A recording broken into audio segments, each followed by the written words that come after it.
ಗೆಳೆಯರೇ ನಮಸ್ಕಾರ. ಹೇಗಿದ್ದೀರಿ ಎಲ್ಲರೂ?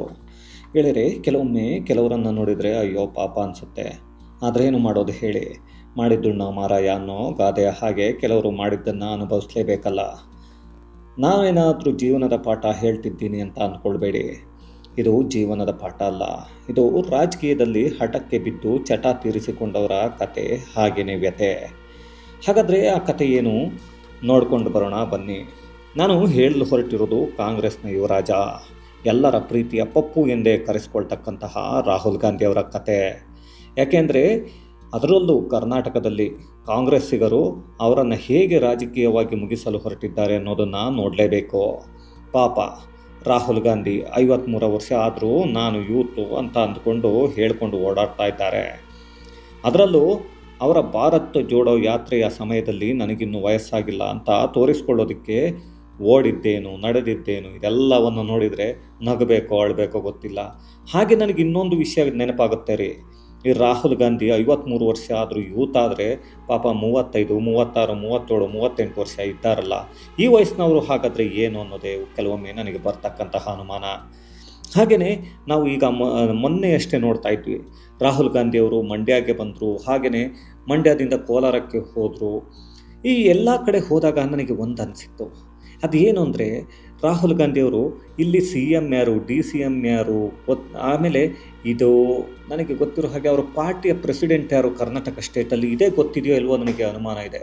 ಯಾಕೆಂದರೆ ಇಡೀ ದೇಶದಲ್ಲಿ ಎಲ್ಲವನ್ನು ಕಳೆದುಕೊಂಡು ಉಳಿದುಕೊಂಡಿರೋದು 3 ರಾಜ್ಯಗಳಲ್ಲಿ ಮಾತ್ರ, ಅದು ಕರ್ನಾಟಕ, ಹಾಗೆಯೇ ಈ ಒಂದು ತೆಲಂಗಾಣ, ಮತ್ತು ಅದನ್ನು ಬಿಟ್ಟರೆ ನಮ್ಮ ಈ ಒಂದು ಹಿಮಾಚಲ ಪ್ರದೇಶದಲ್ಲಿ, ಈ 3 ಕಡೆ ಉಳ್ಕೊಂಡಿದೆ. ಆದರೆ ಅಲ್ಲಿ ಇರ್ತಕ್ಕಂಥ CM ಯಾರು ಗೊತ್ತಿಲ್ಲ ಅವರಿಗೆ, ಅದು ಕನ್ಫ್ಯೂಷನ್ನಲ್ಲೇ ಇದ್ದಾರೆ. ಹಾಗೆಯೇ ಅದರಲ್ಲೂ ಕರ್ನಾಟಕದಲ್ಲಿ, ಏಕೆಂದರೆ ಅವರು ಭಾಷಣವನ್ನು ಮಾಡುವಾಗ ನಾವು ನೋಡಿದ್ವಿ, ಬಹಳಷ್ಟು ಜನ ಅದನ್ನು ಅಬ್ಸರ್ವ್ ಮಾಡಿದ್ದೀರೋ ಇಲ್ವೋ, ಅವರು ಹೇಳಿರುವಂಥದ್ದು CM DK ಶಿವಕುಮಾರ್ ಅಂತ ಹೇಳಿಬಿಟ್ಟು ಹೇಳ್ತಾರೆ. ಅದಾದಮೇಲೆ ಪಾರ್ಟಿ ಪ್ರೆಸಿಡೆಂಟ್ ಸಿದ್ದರಾಮಯ್ಯ ಅಂತ ಹೇಳಿಬಿಟ್ಟು ಒಂದು ಸೆಂಟೆನ್ಸನ್ನು ಅಲ್ಲಿ ಹೇಳುವಾಗ ಹೇಳ್ತಾರೆ. ನನಗೆ ಗೊತ್ತಿಲ್ಲ ಅದು ಯಾರಾದರೂ ಬರೆದು ಕೊಟ್ಟಿದ್ದನ್ನು ಇವರು ಓದ್ತಿದ್ರು, ಇಲ್ಲ ಅಂತಂದರೆ ಇವರಿಗೆ ಗೊತ್ತಿರಲಿಲ್ವೋ, ನನಗೆ ಅದು ಗೊತ್ತಿಲ್ಲ. ಈ ರೀತಿ ಆದರೆ ದೇಶವನ್ನು ಯಾವ ರೀತಿಯಾಗಿ ಇವರು ಏನಾದರೂ ಪ್ರಧಾನಮಂತ್ರಿ ಆದರೆ ಕಾಯ್ತಾರೆ ಅಂತ ಹೇಳಿಬಿಟ್ಟು ನಮಗೆ ನಾವೇ ಪ್ರಶ್ನೆ ಮಾಡ್ಕೋಬೇಕಾಗತ್ತೆ. ಹೋಗಲಿ ಬಿಡಿ, ಅದೆಲ್ಲ ಯಾಕೆ, ಅವರು ಆದಾಗ ಪ್ರಧಾನಮಂತ್ರಿ ಆದ ಕಾಲಕ್ಕೆ ನೋಡೋಣ. ಅವರು ಎಷ್ಟೇ ಹೆಂಗಂತ ತೋರಿಸ್ಕೊಂಡ್ರು ಕೂಡ ಎಲ್ಲ ರಾಜ್ಯದಲ್ಲೂ ಅವರ ಇಂಡಿ ಕೂಟದಲ್ಲಿದ್ದವರೇ ಮೋಸ ಮಾಡಿದರು. ಏನು ಮಾಡೋದು, ಬೇರೆ ಪಕ್ಷದವರು ಮೋಸ ಮಾಡಿದರು ಅಂದರೆ ಪರವಾಗಿಲ್ಲ, ಏಕೆಂದರೆ ಅವರು ಇವರ ಜೊತೆಗೆ ಅಧಿಕಾರಕ್ಕಾಗಿ ಬಂದಿರ್ತಾರೆ. ಇಲ್ಲ ನನಗೆ ಯಾವುದೋ ಒಂದು ಸೀಟ್ ಸಿಗ್ಬೋದು, ಯಾವುದೋ ಒಂದು ಮಿನಿಸ್ಟರ್ ಸಿಗ್ಬೋದು, ಇಲ್ಲ ನಾನೇ ಪ್ರಧಾನಿ ಆಗಬಹುದು, ಈಗ ಸದ್ಯಕ್ಕೆ ರಾಹುಲ್ ಗಾಂಧಿಯನ್ನಿಂತೂ ಮಾಡೋಕ್ಕಾಗಲ್ಲ, ನಾನೇ ಆಗಬಹುದು ಅಂತ ಬಂದಿರ್ತಾರೆ. ಆದರೆ ಕರ್ನಾಟಕದಲ್ಲಿ ಕಾಂಗ್ರೆಸ್ಸಿಗರೇ ರಾಹುಲ್ ಗಾಂಧಿಗೆ ಮೋಸ ಮಾಡ್ತಾ ಇದ್ದಾರೆ. ಅದು ಯಾವ ರೀತಿ ಹಾಗಾದರೆ ನೋಡ್ಕೊಂಡು ಬರೋಣ ಬನ್ನಿ. ಅದು ಹೇಗೆ ಮೋಸ ಮಾಡಿದ್ದಾರೆ ಅಂತ ಅಂದರೆ, ಇತ್ತೀಚೆಗೆ ಲೋಕಸಭಾ ಚುನಾವಣೆಗೆ ಕಾಂಗ್ರೆಸ್ ತನ್ನ ಪ್ರಣಾಳಿಕೆಯನ್ನು ಬಿಡುಗಡೆ ಮಾಡಿತ್ತು. ಯಾಕೆಂದರೆ ನಾನು ಹೇಳ್ತಿರೋದು ಲೋಕಸಭಾ ಚುನಾವಣೆಗೆ, ಅದರಲ್ಲಿ 25 ಗ್ಯಾರಂಟಿಗಳನ್ನ ಘೋಷಣೆ ಮಾಡಿದರು.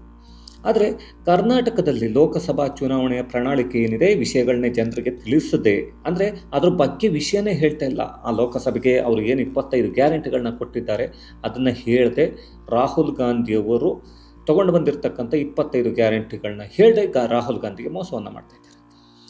ಇನ್ನು ಯಾವುದೇ ಅಭ್ಯರ್ಥಿಯ ಪರ ಪ್ರಚಾರಕ್ಕೆ ಸಿದ್ದರಾಮಯ್ಯ ಮತ್ತು DK ಶಿವಕುಮಾರ್ ಅಲ್ಲಿ ರಾಹುಲ್ ಗಾಂಧಿ, ಹಾಗೆ ಪ್ರಿಯಾಂಕಾ ಗಾಂಧಿ ಅಥವಾ ಸೋನಿಯಾ ಗಾಂಧಿ, ಅಂದರೆ ಗಾಂಧಿ ವಂಶಸ್ಥರ ಹೆಸರನ್ನು ಎಲ್ಲಿಯೂ ಕೂಡ ಯಾವುದೇ ಕ್ಯಾಂಪೇನಲ್ಲೂ ಹೇಳ್ತಾ ಇಲ್ಲ. ಇದು ನಾವು ನೋಡ್ತಾ ಇದ್ವಿ, ಇಷ್ಟು ವರ್ಷದಲ್ಲಿ ನಾವು ನೋಡಿರುವ ರಾಜಕೀಯದಲ್ಲಿ ಅವರ ಒಂದು ಫ್ಯಾಮಿಲಿಯ ಹೆಸರನ್ನೇ ಹೇಳದೆ ಯಾವುದೋ ಒಂದು ಅಜೆಂಡಾವನ್ನು ತೊಗೊಂಡು ಬರೋದಕ್ಕೆ ಹೊರಟಿದ್ದಾರೆ. ನನಗೆ ಗೊತ್ತಿಲ್ಲ. ಇನ್ನೊಂದು ದೊಡ್ಡ ಸಮಸ್ಯೆ ಅಂದರೆ, ಯಾವುದೇ ಪ್ರಚಾರಕ್ಕೂ ಕೂಡ ಗಾಂಧಿ ಕುಟುಂಬದ ಯಾವುದೇ ವ್ಯಕ್ತಿ ಇದುವರೆಗೂ ಬಂದಿರಲಿಲ್ಲ. ಮೊನ್ನೆ ಬಂದಿರೋದನ್ನು ಬಿಟ್ಟರೆ ಪ್ರತಿ ಬಾರಿ ಒಂದು ಪ್ರಿಯಾಂಕಾ ಗಾಂಧಿನೂ ಬರ್ತಿದ್ರು, ರಾಹುಲ್ ಗಾಂಧಿನೂ ಬರ್ತಿದ್ರು, ಸೋನಿಯಾ ಗಾಂಧಿನೂ ಬಹಳಷ್ಟು ಸಲ ಬರ್ತಿದ್ರು. ಆದರೆ ಈ ಬಾರಿ ರಾಹುಲ್ ಗಾಂಧಿಯವರು ಕೇವಲ 1 ಸಲ ಬಂದಿರೋದನ್ನು ಬಿಟ್ಟರೆ 2 ವಿಧಾನಸಭಾ ಕ್ಷೇತ್ರಕ್ಕೆ ಸದ್ಯಕ್ಕೆ ಏನಿದೆ ಕ್ಯಾಂಪೇನನ್ನು ಮಾಡಿ ಹೋಗಿದ್ದಾರೆ, ಅಂದರೆ ರ್ಯಾಲಿಯನ್ನು ಮಾಡಿ ಕ್ಯಾಂಪೇನನ್ನು ಮಾಡಿ ಹೋಗಿದ್ದಾರೆ. ಇದೆಲ್ಲದನ್ನು ನೋಡ್ತಾ ಇದ್ದರೆ ಈ ಬಾರಿ ಲೋಕಸಭಾ ಚುನಾವಣೆ ಪ್ರಚಾರಕ್ಕೆ ಗಾಂಧಿ ಕುಟುಂಬದವ್ರನ್ನ ಕರಿಬೇಕು ಅನ್ನೋ ಯೋಚನೆ ನಮ್ಮ ರಾಜ್ಯದಲ್ಲಂತೂ ನಾಯಕರಿಗೆ ಇದ್ದಂತಿಲ್ಲ. ಹೋಗಲಿ ಬಿಡಿ, ಅವ್ರ ಪಕ್ಷ ಅವರಿಷ್ಟ. ನಾವು ಅದನ್ನು ಹೇಳಿದ ತಕ್ಷಣ ರಾಹುಲ್ ಗಾಂಧಿ ಬಂದುಬಿಟ್ಟು ಎಲ್ಲ ಅದನ್ನು ಕರ್ನಾಟಕ ಪೂರ್ತಿ ಓಡಾಡಲ್ಲ, ಅದು ಕರ್ನಾಟಕ ಪೂರ್ತಿ ಪ್ರಚಾರ ಮಾಡಲ್ಲ. ಮಾಡಿದರೂ ಕೂಡ ಅವ್ರಿಗೆ ಮೋಸ್ಟ್ಲಿ ರಿಸಲ್ಟ್ ಫಸ್ಟೇ ಗೊತ್ತಿದೆಯೇನೋ ಗೊತ್ತಿಲ್ಲ. ಯಾಕೆಂದರೆ ಗೊತ್ತಿದ್ದರೆ ಅವರು ಆರಾಮಾಗಿರ್ತಾರೆ ಅಂತ ನಾನು ಅಂದ್ಕೊಂಡಿದ್ದೀನಿ.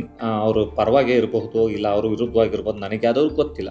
ಅದು ಜೂನ್ 4ನೇ ತಾರೀಕು ರಿಸಲ್ಟ್ ಬಂದ ಮೇಲೆ ಅಷ್ಟೇ ಗೊತ್ತಾಗುತ್ತೆ. ಯಾಕಂದರೆ ರಾಜ್ಯದಲ್ಲಿ ಕಾಂಗ್ರೆಸ್ ಹೆಚ್ಚು ಸ್ಥಾನ ಗೆದ್ದರೆ ಸಿದ್ದರಾಮಯ್ಯ ಹೇಳೋದು ನಾನು ಗೆಲ್ಲಿಸ್ತೆ ಅಂತ. ಏನಾದರೂ ಕಡಿಮೆ ಸ್ಥಾನಗಳು ಬಂದರೆ ನಮ್ಮ ರಾಷ್ಟ್ರೀಯ ನಾಯಕರು ಬರಲಿಲ್ಲ ಅಂತ ಹೇಳಬಹುದು ಅಂತ ನಾನು ಅಂದ್ಕೊಂಡಿದ್ದೀನಿ. ಯಾಕೆಂದರೆ ಸಿದ್ದರಾಮಯ್ಯ ಅವ್ರ ಗುಣ ಸ್ವಲ್ಪ ಹಾಗೇ ನಮ್ಮ CM ಸಿದ್ದರಾಮಯ್ಯ ಅವ್ರದ್ದು. ಹಾಗಾಗಿ ಇದು ಅವ್ರ ತಂತ್ರ ಇರಬಹುದು ಅಂತ ನನಗನ್ಸುತ್ತೆ. ಅದಕ್ಕಾಗಿ ರಾಹುಲ್ ಗಾಂಧಿನ ಕರೆದಿಲ್ಲವೇನೋ ಅಂತ ಅನ್ನಿಸ್ತಾ ಇದೆ. ಒಟ್ಟಿನಲ್ಲಿ ನೀವೇನೇ ಹೇಳಿ, ಮುಂದಿನ ಬಾರಿ ಕರ್ನಾಟಕದಲ್ಲೂ ಕಾಂಗ್ರೆಸ್ ಕೆಲವು ಮಾತ್ರ ಸುಲಭ ಏನಂತ ನನಗೆ ಅನ್ನಿಸ್ತಿಲ್ಲ.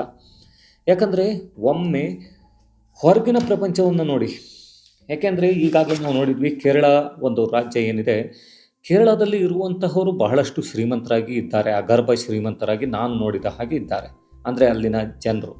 ಆದರೆ ಕೇರಳದಲ್ಲಿ ಈಗಾಗಲೇ ಯಾವ ಸ್ಥಿತಿಗೆ ಹೋಗಿದೆ, ಅದನ್ನು ಸುಪ್ರೀಂ ಕೋರ್ಟ್ ಕೇರಳ ಸರ್ಕಾರವನ್ನು ಯಾವ ರೀತಿಯಾಗಿ ತರಾಟೆಗೆ ತೆಗೆದುಕೊಂಡಿತ್ತು ಕಳೆದ ವಾರದಲ್ಲಿ ಅನ್ನೋದನ್ನು ನೋಡಬಹುದು. ಹಾಗೆ ಅದೇ ಥರ ನಾವು ಹಣದುಬ್ಬರವನ್ನು ನೋಡಬೇಕಾಗುತ್ತೆ. ಕರ್ನಾಟಕದಲ್ಲಿ ಈಗ 10-11 ತಿಂಗಳಾಗಿದೆ ಈ ಒಂದು ಸರ್ಕಾರ ಬಂದು. ಈ ಸರ್ಕಾರ ಬಂದ ನಂತರ ಮಾಡಿದ ಸಾಲ ಎಷ್ಟಿದೆ ತಿಳಿದುಕೊಳ್ಳಿ, ಅದು ಯಾವ ವಿಷಯಕ್ಕೆ ತಿಳಿದುಕೊಳ್ಳಿ, ಆಗ ನಿಮಗೆ ಗೊತ್ತಾಗುತ್ತೆ. ಯಾವುದೇ ಅಭಿವೃದ್ಧಿ ಕೆಲಸಕ್ಕಲ್ಲ, ಗ್ಯಾರಂಟಿಗಳನ್ನ ಕೊಡೋದಕ್ಕಾಗಿ, ಹಾಗೆಯೇ ಆ ಗ್ಯಾರಂಟಿ ವಿಷಯಕ್ಕಾಗಿ ಎಷ್ಟು ಸಾಲ ಆಗಿದೆ ಅಂತ. ಇನ್ನು ಕರ್ನಾಟಕದಲ್ಲಿ ಕೊಟ್ಟಿರೋ ಗ್ಯಾರಂಟಿಗಳನ್ನೇ ಮುಂದಿಟ್ಕೊಂಡು ಓಟ್ ಕೇಳ್ತಿರೋ ಇಲ್ಲಿನ ಕಾಂಗ್ರೆಸ್ ನಾಯಕರನ್ನು ನೋಡಿದರೆ ನನಗಂತೂ ಅಯ್ಯೋ ಪಾಪ ಅನಿಸುತ್ತೆ. ಹೋಗ್ಲಿ ಬಿಡಿ, ಯಾರ್ದೋ ದುಡ್ಡು ಎಲ್ಲ ಮುಂಜಾತ್ರೆ ಅನ್ನೋ ರೀತಿ ಜನರ ದುಡ್ಡಿನಲ್ಲಿ ಜನರಿಗೆ ಕೊಟ್ಟು ಗ್ಯಾರಂಟಿ ನಾವು ಕೊಟ್ವಿ ಅಂತ ಹೇಳ್ತಾರೆ. ಇದೇನು ಹೊಸದಲ್ಲ ರಾಜಕೀಯದಲ್ಲಿ. ಹಾಗೆಯೇ ಈ ನಾನು ಕೊಟ್ಟೆ ಅಂತ ಹೇಳ್ಕೊಂಡು ಹೋಗೋ ಈ ರಾಜಕೀಯ ವ್ಯವಸ್ಥೆ, ಇದು ವ್ಯವಸ್ಥೆ ಆಗಿಲ್ಲ, ಸದ್ಯಕ್ಕೆ ಅವ್ಯವಸ್ಥೆ ಆಗಿಬಿಟ್ಟಿದೆ. ಏನೋ ಬಿಡಿಗಳಿದ್ರೆ ಅವ್ರವ್ರಿಗೆ ತೋಚಿದಂಗೆ ಅವ್ರು ಮಾಡ್ಕೊಂಡು ಹೋಗ್ತಾರೆ.